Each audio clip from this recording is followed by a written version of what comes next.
Yeah. What's good, man? How y'all doing? How y'all doing, man? I'm back, baby. I'm back. I know I missed out on Monday, man, but we back, baby. Let's go. Yes, sir. Everybody get comfortable, man. We back, baby. We back.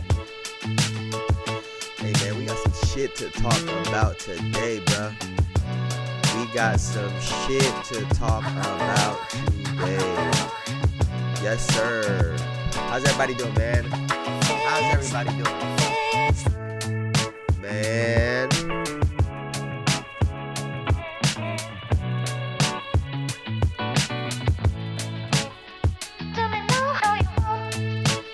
Let's go, baby.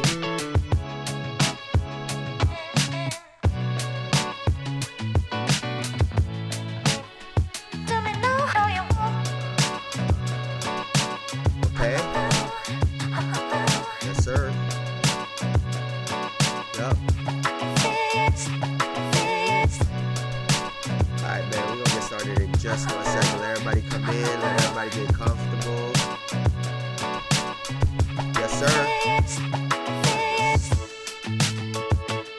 Okay, yeah.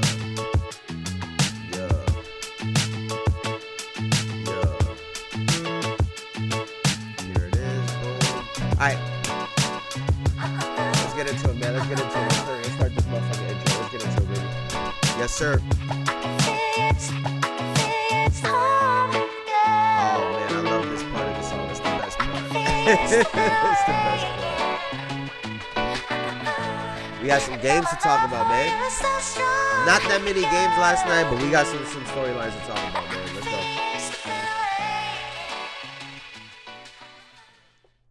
All right, man. Welcome back to another episode of the Jayson Estrera Show, where we talk about basketball as accurate as possible. Now, you guys see the title.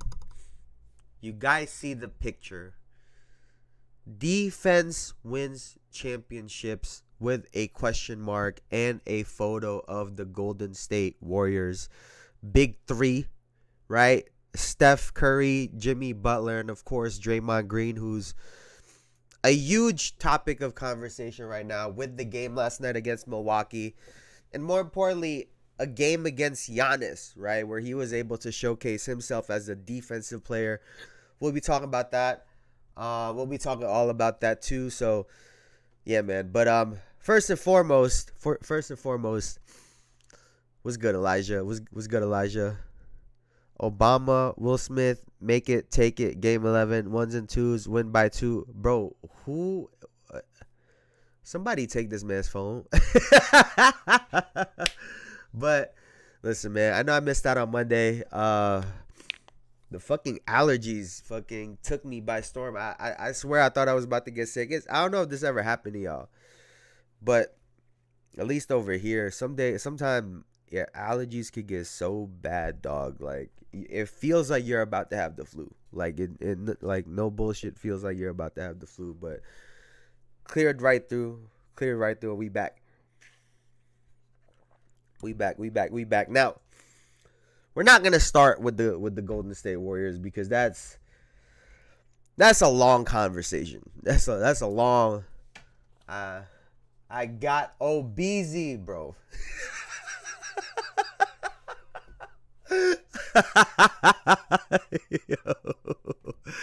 Oh, and not for nothing too. I don't know if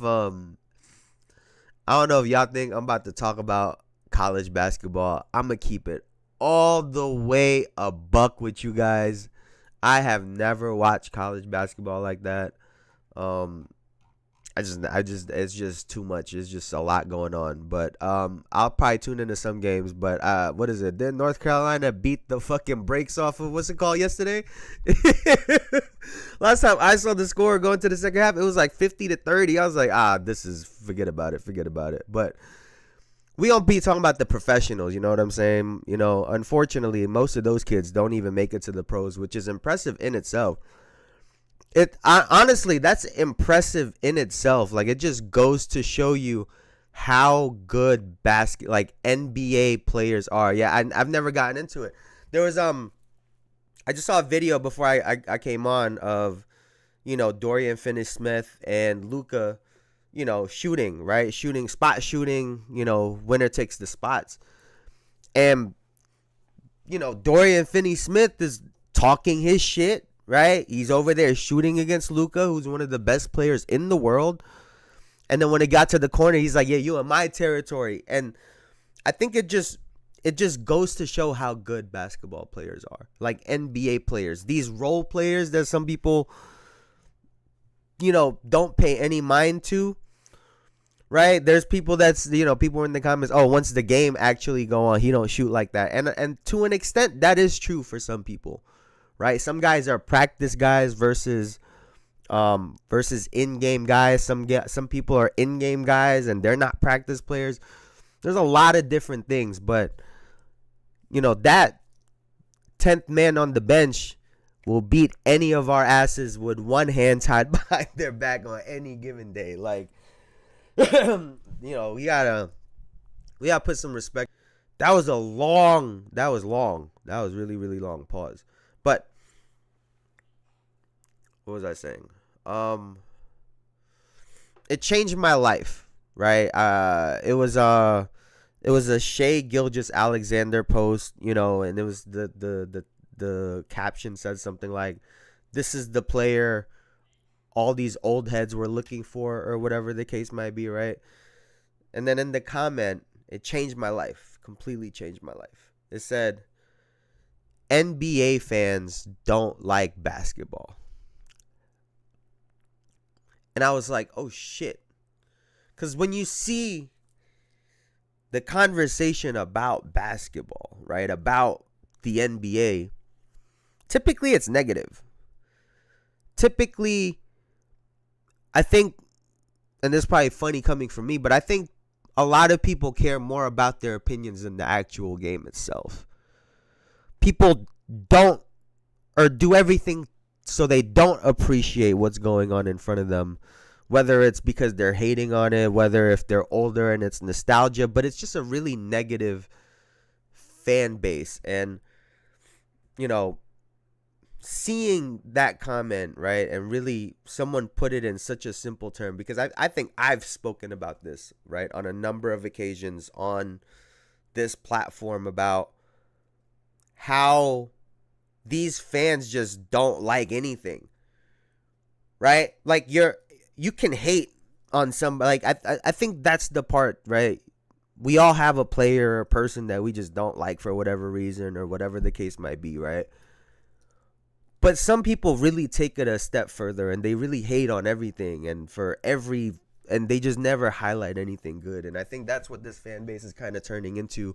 Hopefully it turns a corner. Because if you watch these games, these guys are fucking unreal. So to start off, speaking of guys that are unreal, we'll start with the Los Angeles Clippers. These guys, I was looking at this team, right? And when you just look at names on paper, they got Norman Powell. I'll just name it off. Norman Powell, Kawhi Leonard, Ivica Zubac, right? Chris Dunn, James Harden, Bogdan Bogdanovic, Derrick Jones Jr., Nicholas Batum, Ben Simmons, Amir Kofi.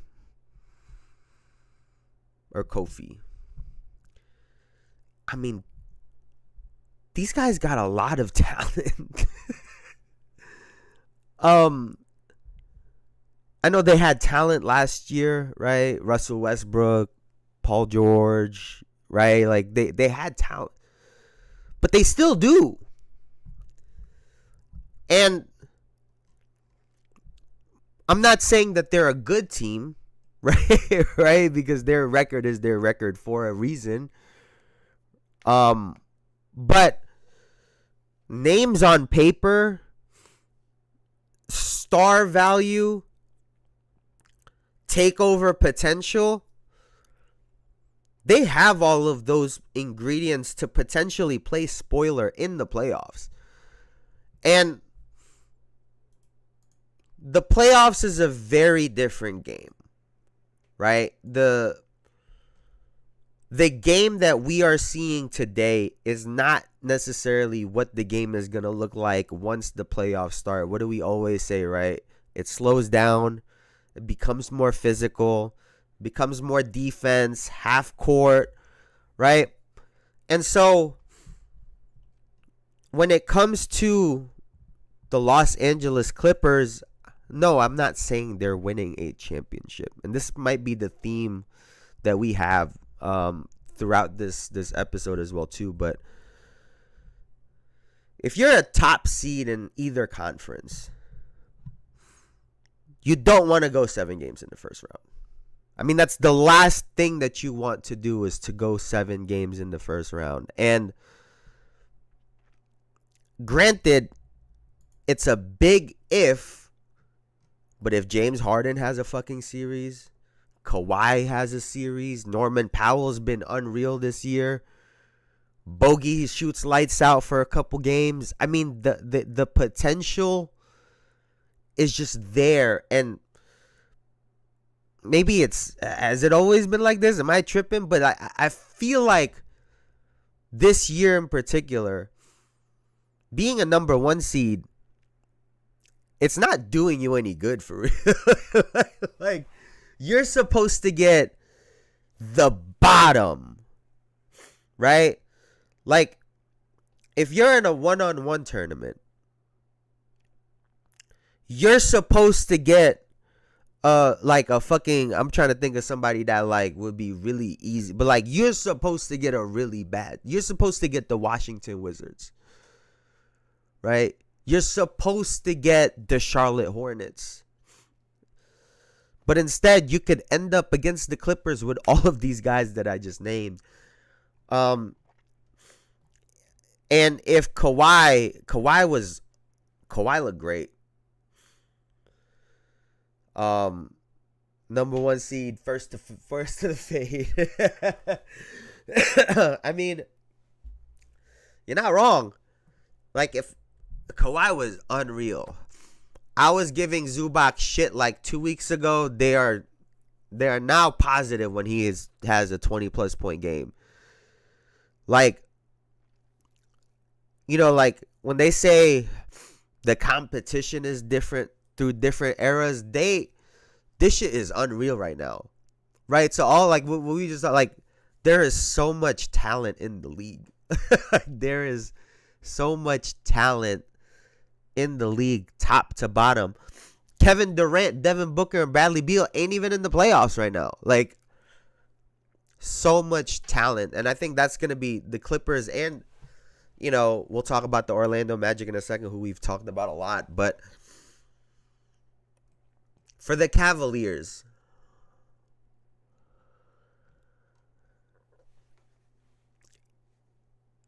they've had a great regular season. They've had an unbelievable regular season. I mean, I'm pretty sure, I would have to check, but I'm pretty sure they're still leading the league in field goal percent shooting and in 3-point shooting, right? Field goal, in 3-point field goal shooting. That is impressive.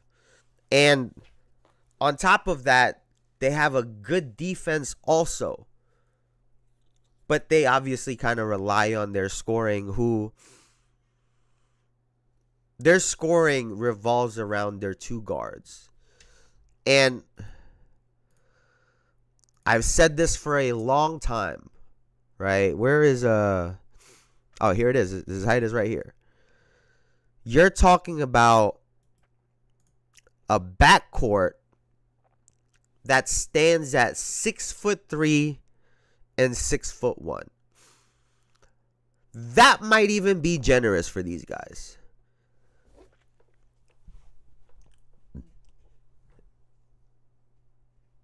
Donovan Mitchell is unbelievable, right? I think, you know, there's been a lot said about Donovan Mitchell, but this guy is as good as any shooting guard in the NBA has been. He's been clutch. He's been big in big games, big in the playoffs. He's had big games in the playoffs too. Athletic, explosive. I mean, he has everything you would want in a guard. He's tough. Nothing bad to say about Donovan Mitchell, for real. Like, outside of maybe I don't love the way his jump shot looks, but he is unbelievable. 6'3". Darius Garland, as shifty as anybody, as quick, his handle is clean. I mean, this guy is as good as anybody damn near, just in terms of just how skill-wise in the game of basketball, right? And he's young. 6'1". We've said this before. Outside of Steph Curry, right? I'm trying to think. Steph Curry, Tony Parker that one year where he got Finals MVP, Chauncey Billups. There are no other 6'4" and under point guards or guards that are leading their teams to NBA championships. That is just a statistical fact. DG wouldn't want to rely on him in the playoffs. And he's really good. But it's just a fact. And you have two of them. Because this is the thing.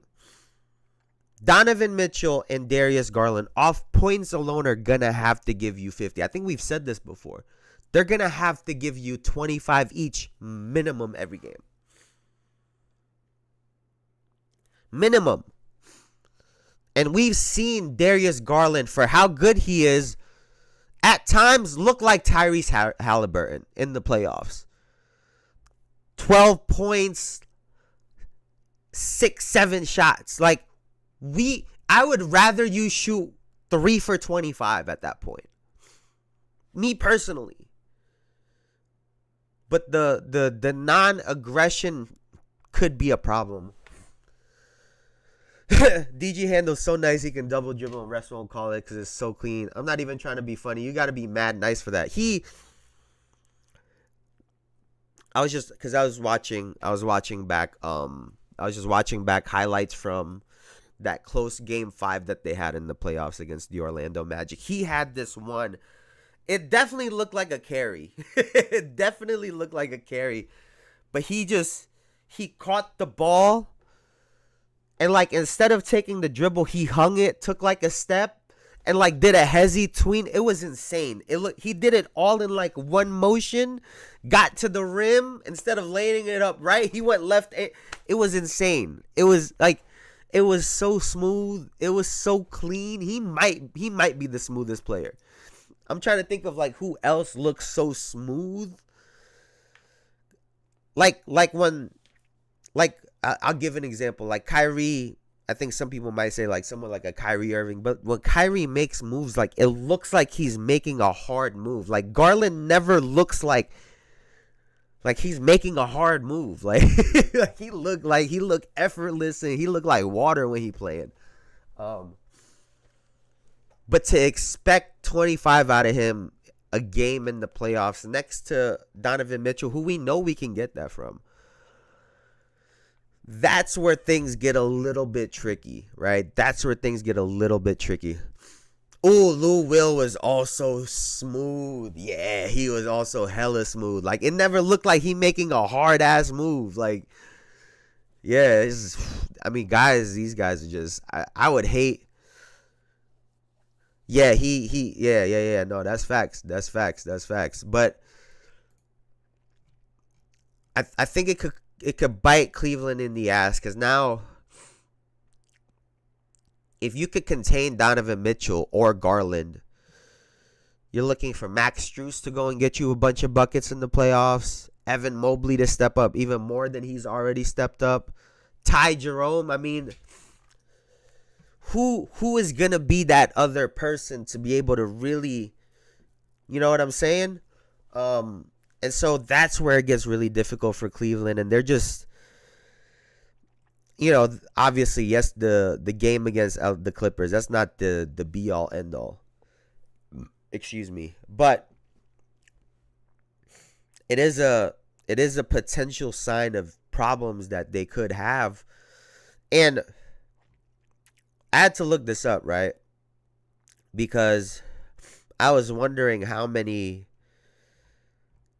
losing streaks, and for the Cavaliers, it's just back-to-back losses damn near. We all know that the Knicks have no chance against the Cavs. Fuck you, Bruce.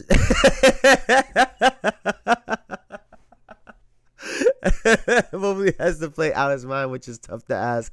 Knicks so hard to watch. Tracy Morgan vomited.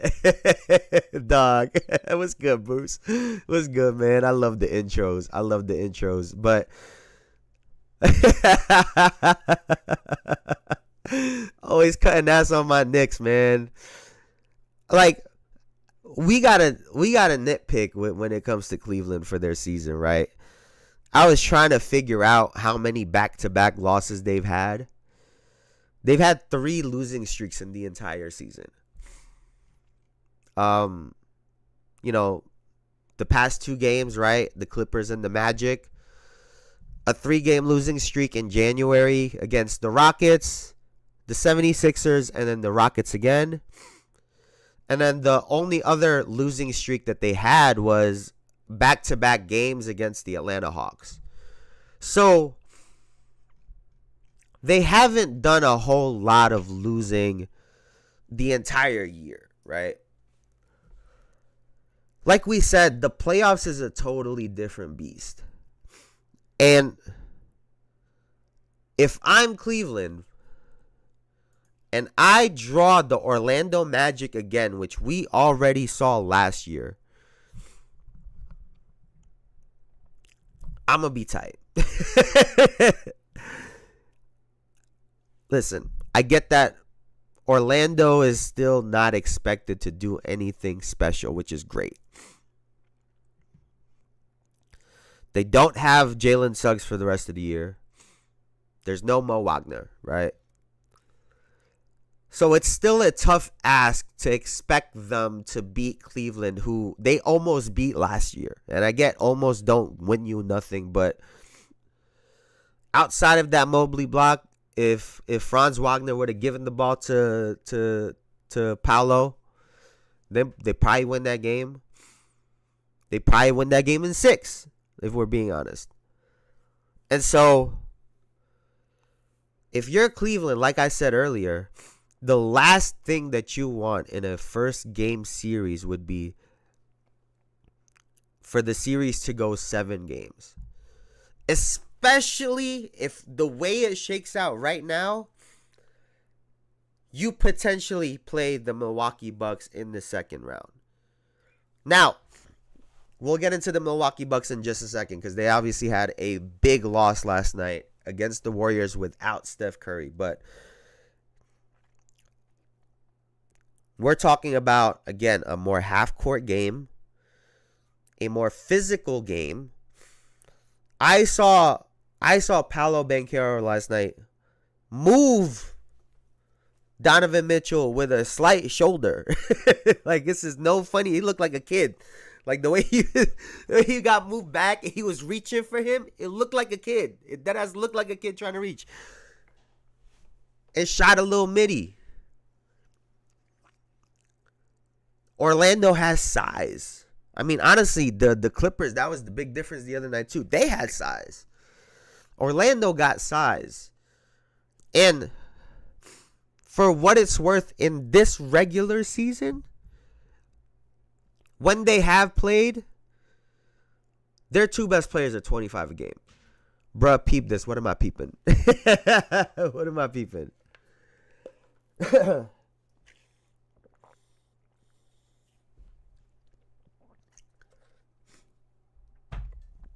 And so,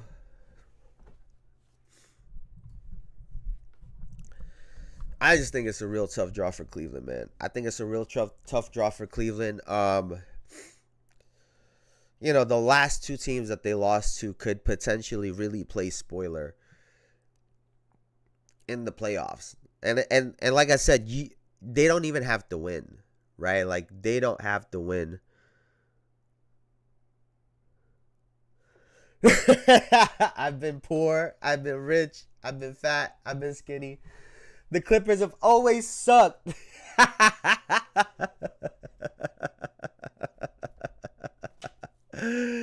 Hey, like I said, in this instance, right? Why? Like winning don't mean anything, and like winning don't mean it's a win in this scenario, right? Why is this? Hey man, he don't give a fuck. He been had the bag. He chilling. He don't give a fuck. That's why he got the bag, for talking and not giving a fuck. So, hey man, but I don't know how Cleveland gonna deal with Paolo big ass and Franz Wagner big ass. Like I don't know. I don't know. I don't know. You talking about Evan Mobley? Like I don't know. And then they could potentially run into the Milwaukee Bucks. And that brings me to, this matchup between, let me see, where the fuck is it? Why is this here? All right, so this brings me to the matchup between the Milwaukee Bucks and the Golden State Warriors. And a lot of people want to make a lot of the Giannis 20 points, 9 rebounds, 7 assists, right? 3 steals, 2 blocks, 31%. Because I think he was like 0 for 6 is one stat said that when Draymond was guarding him. And we'll get to that in a second, actually, the Defensive Player of the Year talks. But honestly, this game shouldn't have even been this close. If it wasn't for Kyle Kuzma's third quarter, this game would have been out. Like, Giannis wouldn't have played 38 minutes. He would have probably played 28 minutes. And so I know Bruce is really big on the Warriors, right? I know Bruce is really big on the Warriors. And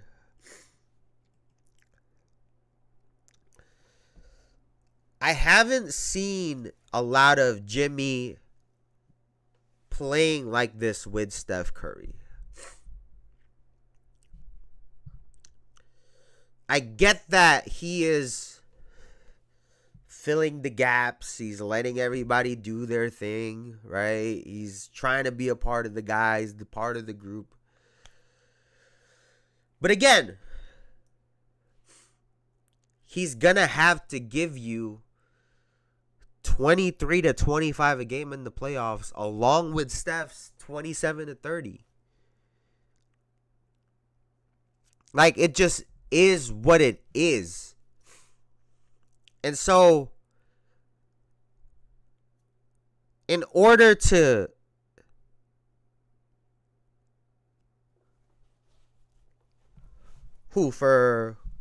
what's the monster game?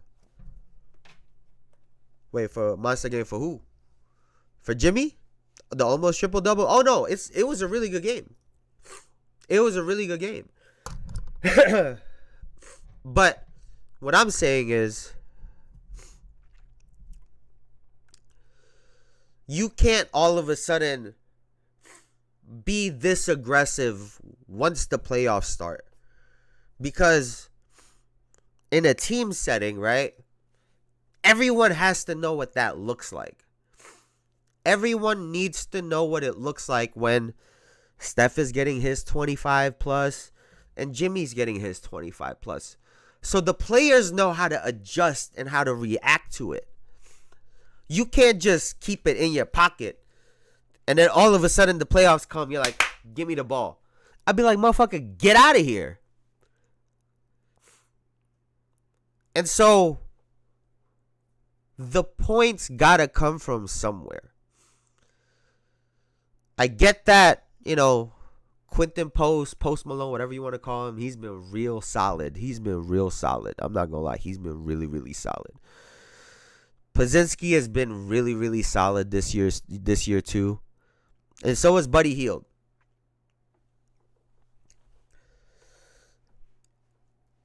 But at the same time, you are the definitive second option, Jimmy. Like, there is no, like, nobody questioned that. He just got to the team. He does not step on toes. And listen, I feel you. We got like 13 games left, though. They got 13 games left. And like I said, I'm not saying it's a bad thing. I just, when you're playing, you got to know what that game looks and feels like as a teammate. Okay, shit. All right, I know where I'm going to get my shots. I know what we're going to have to do. I like okay, cool. I know it. Steph and Jimmy doing their thing. Cool, whatever. But like, it's like when Steph is in the game, he's just like, all right, here you go, everybody. He's just super passive. And they've been winning, so it's great, right? It's really positive, right? But at the same time, like I said, when the game slows down a little bit, the game gets a little bit more physical, you're going to have to get to some of your one-on-one stuff a little bit more. We got to know what that looks and feels like. This is my question, right? To me, that's not even the biggest thing at the moment. Gas tank. Steph sat last night because, as Steve Kerr said, he's exhausted. The run that they've had to get on to get to this spot that they're in right now, and down the stretch, it's gonna be really hard for Steph to continue to sit, because a game or two that you lose here and there, you could end up in the play-in game. And so, do they run the risk of blowing the tank before they're even in the playoffs because of the run that they've had to go on to get in? I get it. They've won a lot of games. They've won a lot. But it's a real possibility. Like, that's why Miami couldn't win these years. You cannot constantly be playing in the except to compete in regular season matter. Curry's still running like he's 25. He needs to know he's 37. That's my point. He had to sit last night because he was tired. Like, he's gassed. He been having to carry this team for the last 2 years. Like, he's tired, bruh. He is tired.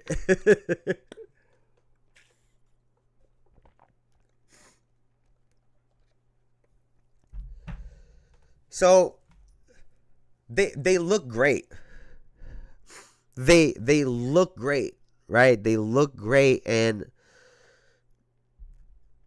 they have the possibility to beat any team. Honestly, the biggest question mark would be the Denver Nuggets, because they have Jokic.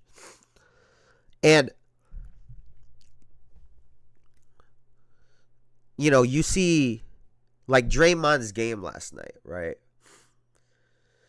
I'm not gonna put it all on Draymond either, because I think Giannis was just missing. I think Giannis also has been fucking tired. KG been saying that about his Suns and other teams. Yeah, like,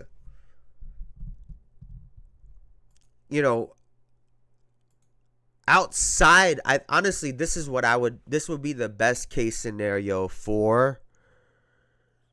This would be the best case scenario for the Warriors, right? I'll spell it out right now. You keep winning these games. You bank on the Lakers losing a couple, right? Maybe you sneak into the 5, right? Maybe the Grizzlies are 4th. You're in that 5-4 matchup against the Grizzlies. Maybe the Lakers drop a little bit. And in that first round, you could just rely on Jimmy Butler. And hopefully you give Steph some rest. You let Jimmy do his shit. You let him work on his, you let him keep, polishing his game up some more. He's only played but so much this year. That would be the most ideal situation for the Warriors, in my opinion. Will it happen? I don't know. Nuggets not that good this year. Murray's inconsistent. Suns, Mavs, Kings done. Warriors will finish the season as a 3rd seed. Hey, man, listen. I get that the Nuggets have been up and down this year. You still got to beat Jokic 4 times before they beat you 4 times. Like, you still got to figure a way to stop that man. And I guess this is where I get to with Draymond. Draymond was great last night. Draymond has been great on defense. And I want to listen into, where is this? Oh, here it is. Okay, I did unmute it. Cool. Let's take a look at this. We keep winning and close this year out strong, most definitely. I look around the league, I don't see many players impacting the game on the defensive end the way I do. I don't see many players completely throwing off an entire team's offense the way I do. So 1,000%, especially with Wemby going down, seemed like he had it won, and now it's right there.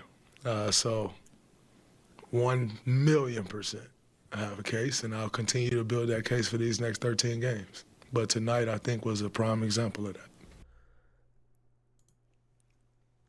What are we gonna do about Defensive Player of the Years? I respect it, Bruce. I dream to have a woman that believes as much in me as Bruce does the Warriors. Hey, man, listen. There's obviously some question marks. I think personally the biggest question mark is, can they stop a big? It's even during their championship runs, that was the only question that I ever had about them. They never had to face a great big. No mention of Daniels. And we're gonna get into that. We're gonna get into that. Because I think apparently the leading candidate right now is Evan Mobley from the Cleveland Cavaliers, right? Because for the longest time, right, the Defensive Player of the Year award went to a big that, you know, had the rebounds to go with the blocks. Pretty much the most blocks, and you're like top 3 in rebounds, and you could pretty much get that award. And if you check out, I get that Kenyon Martin sometimes can sound like the ultimate old head, and because they all can, right? But the way he breaks down Draymond Green's defense and value to defense on their episode earlier, and kind of compares it to the way he knows how to play defense and the way he played defense, right? He's happy that Dre is getting recognized for it now. Because he spoke about, you know, Draymond will put players in the right position to blow up a play on offense for the other team. Just Draymond being in a certain area can disrupt an entire offense on that play. The Knicks the other night, the amount of times that he was stepping up early enough so that player on the cut couldn't get the dump down pass to the baseline cutter, it was brilliant. So many little subtle things that he and other players like a Drew Holiday, right? Those little things that they do to disrupt teams, to disrupt games, to disrupt offenses that don't show up in a stat sheet. How do we change that? I think, and I don't think this will go over very well, but, I think I saw early, or I've tuned into earlier this year especially. They have some games where like Kevin Hart was doing live commentary on the game. I don't want to have Kevin Hart commentate my game. Sorry. I don't want it. I would rather have the actual people that have been doing it for years and do a good job of it call the games. And they do a good job. Like Doris Burke and others, they do a really good job. And we already have players that are mic'd up. What if we had like in-game listen-ins during certain stretches in the first for either team or whatever, or in the third quarter, so we can hear the communication. We can hear whose voice is really present, who's calling the shots on either end of the floor.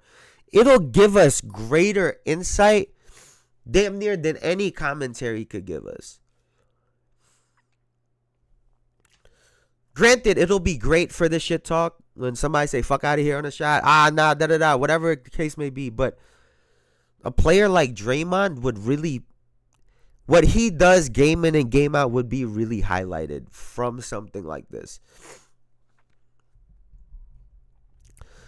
D'Lo and Steph, I want to shout out. There are two guys that have really worked and have seen our broadcasts are doing great, talking gifts, giving effort on defense. Yeah. I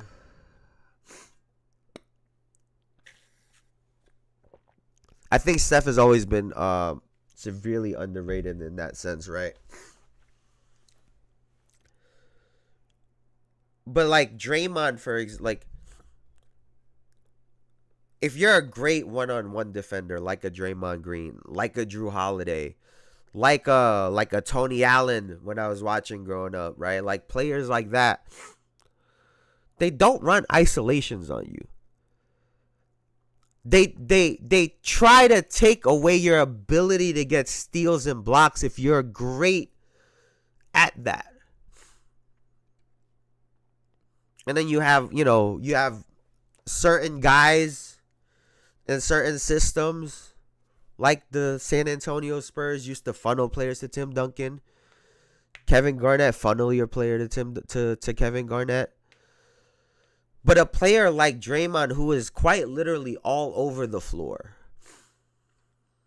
it's hard to quantify what he does on the defensive end, because when you look at his stats, it doesn't jump out.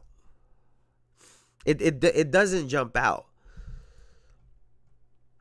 But all the other things that he does on the floor is super valuable, and I think it's super important to teach guys growing up. But how would you know that if you're not exposed to it, right? And so I wish we would do some listenings. What do y'all think? I think some listenings would be fire. Like maybe like a 2-minute stretch, a minute and a half, whatever the case might be, just back and forth, cut into the players talking, right? The way they're breaking down. Like it would be really cool to hear. It would be really cool to hear. Excuse me. Now, what we got over here, man? What we got over here? Oh. Because we were talking about slowing the game down. Right? Jimmy gives the Golden State Warriors that what's the word I'm looking for? That other level. Yeah, it would be sick if they would do something like that, right? They need to let the game grow up. There's adults that watch it. I know that they try to sell to kids, but they need to figure out a way to beep out the cussing. It would be fire. It would be sick. It's better than having Kevin Hart do the fucking commentary over the thing, but that's just me. Jimmy gives them that other dimension. The way that they could put him on the mid post and the way he can make plays, his patience, I think, his patience to me is what what's really unbelievable. There's a lot of guys who they'll start their dribbles too early, they'll start their moves too early, they'll get into the play too early, and Jimmy just waits and waits and waits and waits and waits and allows his cutters, allows his teammates the opportunity to let the play develop. And so when you have someone like that, if Jimmy is your second best player, Podziemski, Buddy Hield, whoever, whichever one of those guys could be your third offensive option. Draymond does what he does and is hitting his knockdown threes. The Warriors are very dangerous. And Draymond said it last year during last year's playoffs, right? They were obviously at home, but he was talking about Rudy, and he said, I would do a far better, I would do a better job than him, essentially, is what he said. He might have the opportunity. He might have the opportunity to show everybody how great he is on defense. So, hey, listen, Bruce, listen. I'll give you you were the first one I seen.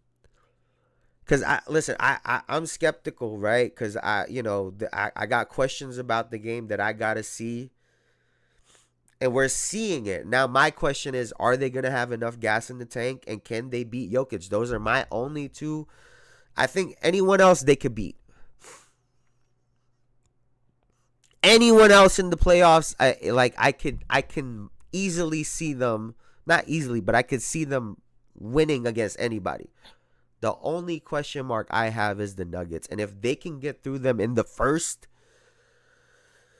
it might be smooth sailing, or it could take even more energy out of them going into a second round matchup who otherwise they would have beat, right? So a lot of shit can happen. A lot of shit can happen, man. But the playoffs is here, baby. Is here. And like I said in the beginning of the year, defense will be a massive factor in this year, right? It has been throughout the season, and it's going to continue in the playoffs. Now,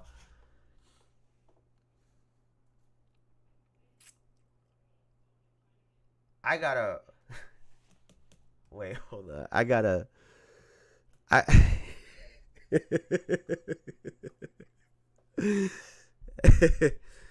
I shouldn't be laughing. I shouldn't be laughing. Jokic, Vucevic, Bogdanovic, Warriors in 6. I'm weak. Listen, man.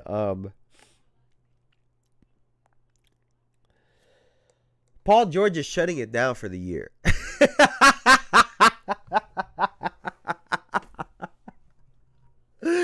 Like a week or two after he announced he's shutting down his podcast to pursue a championship, he is now shutting it down for the season.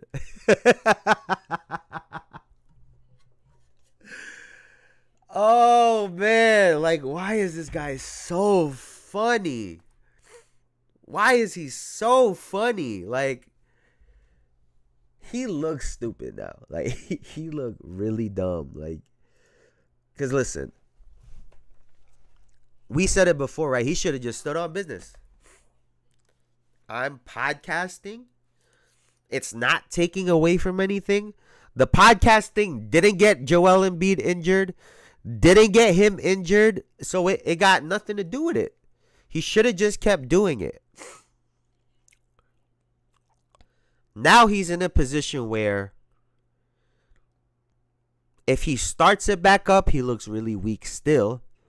And if he don't start it back up, he'll still look really weak. So he's in a lose-lose situation. He just needs to decide which of the two is the lesser of the two evils for him. But it's just really funny. It's really funny, dog. It's really funny. Listen, man. Listen. Oh shit. Actually, I'm all over the place right now, dog. I'm all over the place. Excuse me. Damian Lillard had more field goal attempts than he had points on last night's game.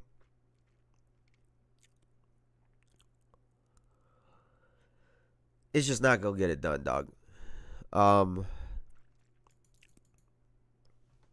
think that the Milwaukee Bucks have potentially the pieces, right? But Giannis is a really ball dominant player, and Lillard is a really ball dominant player. Excuse me. Sorry, my allergies are just killing me right now. It's tough to expect Damian Lillard to be like a Kevin Durant, to go and get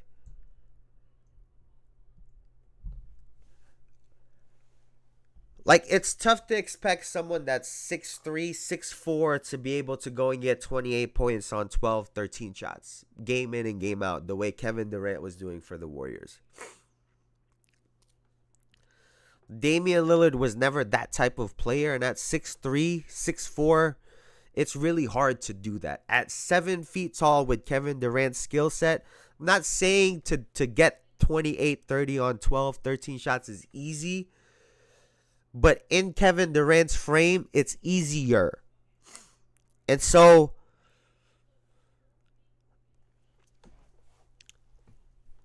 yeah, guys like Dame, Harden, nice, but in the playoffs, hey, that's tough. Like, I'll put it like this, right? If very early in their careers, if Damian Lillard and James Harden had a squad to really make a run early in their career where they could gun it and they didn't get tired for real, maybe they were able to sneak a championship. Maybe they would have been able to sneak a year here or there, right? But at this point, they are who they are. And I'm not going to lie to you. I guess between those two players that you just named, Elijah, I think James Harden has made the transition to look a little bit better, right? He has transitioned into more of that prototypical kind of point guard that some people have always kind of wanted to see, but it's still James Harden. Which is really sad, because if Kawhi was being Kawhi, I think he could, in the playoffs, that duo could really do some damage potentially, right? Obviously, you take Paul George out, I think it makes it better. You get a spot-up shooter and a scorer like Norman Powell who could really do his thing. But I think Damian Lillard is just really struggling because he's always been a number one guy. And they've said it before, right? If you miss a couple shots, but like let's say you start the game 0 for 5, when you have 20 more shots that you could take, it's a little bit of a different game versus you go 0 for 5, you might have 15 shots that game. You're like, fuck. I don't know how the next 10 shots are going to go. Now you're picking and choosing your shots a lot more. The game isn't as natural. That's really what happens during these games.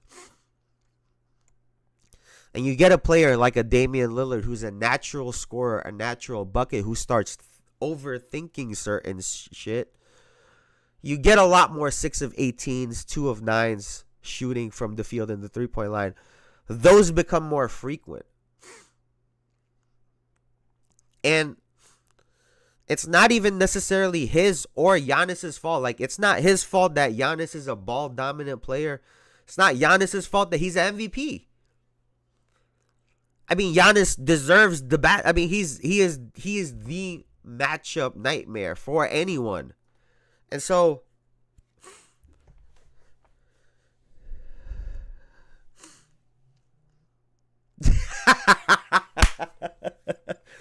That's my next step playing. I need to be okay taking a high volume. Back then, that wasn't me. Now it is. I'm Pascal. Yeah. Yep. And listen, man. Like what did they say? Like, play like how you would play. Like, when you get into a practice, the reason why certain guys are able to shoot no matter what is because that very first practice, they showed the coach exactly who the fuck they are. Whether you like it or not, I'm a shoot. And a coach would rather have that, knowing what's going to happen during the game, versus a player that's more reserved during practice and then in the game starts chucking shit.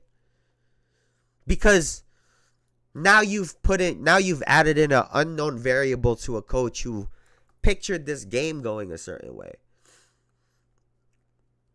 And that's why there are coaches that are much more against that versus a player who from the jump, I'm shooting this motherfucker. I don't give a fuck if you're Tom Thibodeau, Tom Thumb. I don't give a fuck what your name is. I'm pulling this bitch. And so I think that is, that is definitely it, and it's tough. It's tough at any level, right? Right? Like you're talking about going through that step, Elijah. It's tough for NBA players at the highest level. And you got to think about the psychology of it. You got to think about the psychology of a Damian Lillard, for example, right? He knows he needs to give the ball to Giannis. He knows damn well. Grant, I don't care how confident he is. I don't care. I don't care. He might think he's the greatest player ever.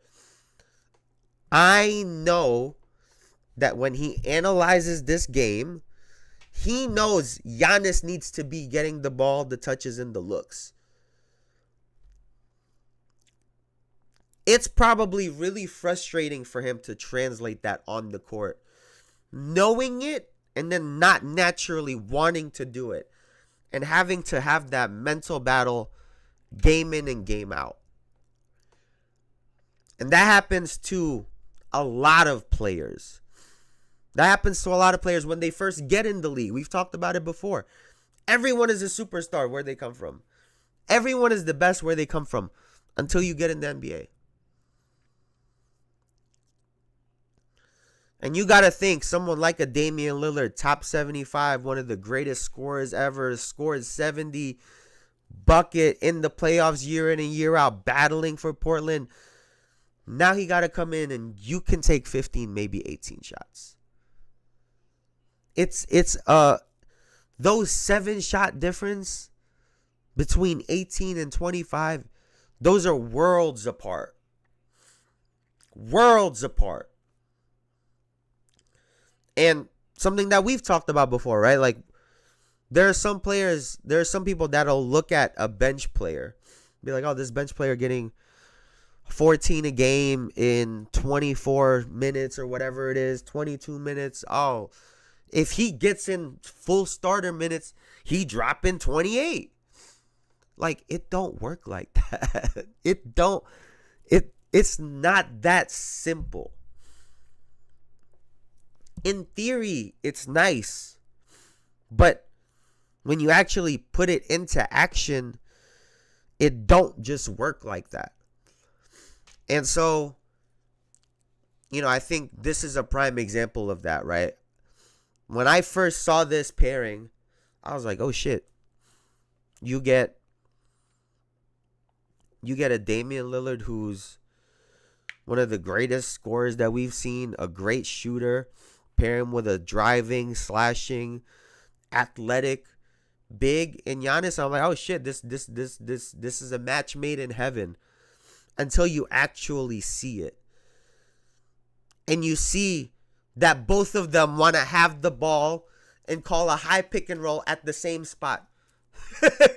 They both want a high pick and roll at the top of the key. Both of them do. Both of them do. Because Giannis is out here playing point guard too, right? He's out there.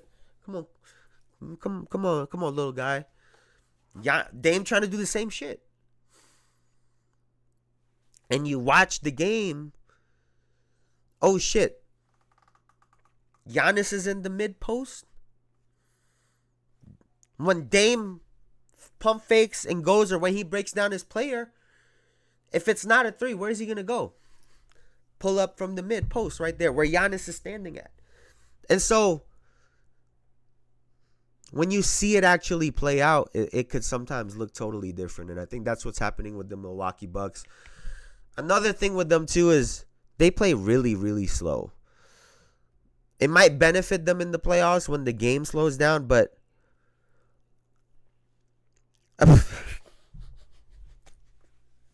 he's too Greek.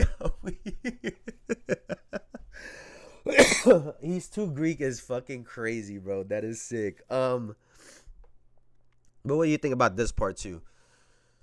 I think they need to play faster. I think the Milwaukee Bucks play too much half-court basketball. And granted, this is the Doc Rivers offense. Like, this is his shit. Like, this is some Doc Rivers shit. I think if it wasn't for Chris Paul pushing that pace constantly on the Clippers, they would have been playing half-court basketball. But I think if Milwaukee sped the pace up a little bit, you lessen some of these one-on-one situations that you have. You have more mismatches for Giannis, for Dame, for Kyle Kuzma. And now there's less of an emphasis on some of those half-court possessions that they have, because right now they're just going down, ISO, okay, your turn, okay, my turn, and it just looks like shit right now. And Dame has done everything he's ever wanted his whole career. When they struggle in Portland, Dame shot them back into it. Never made sense. Like being a PG for Trae Young in DJ. Yeah, I mean, you know. But the question is, where does... Yeah, and it limits some of their half-court stuff. The question is, where do y'all think is Giannis going to go after this? I think that is the question. Some people are saying New York.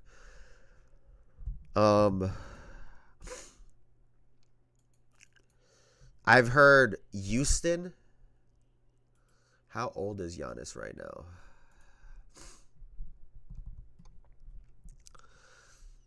He's 30. Houston might be a little bit of a gig. I can't even lie to you.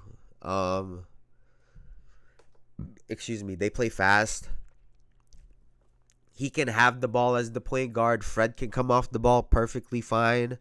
Whether they have Jalen Green or Amen Thompson, both of them can come off the ball.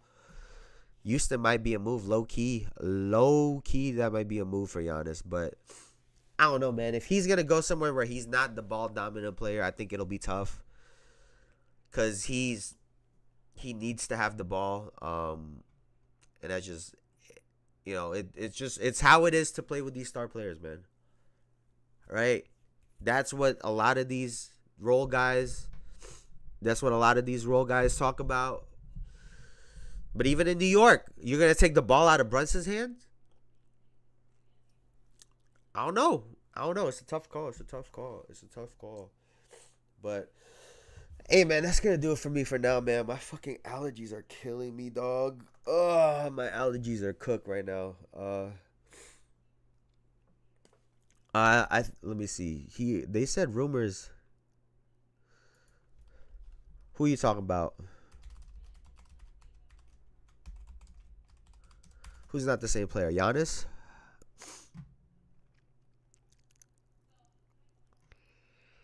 Let's see.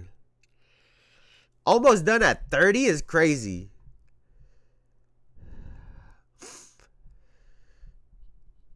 Yeah, some people are speculating that he might request a trade at the end of this season.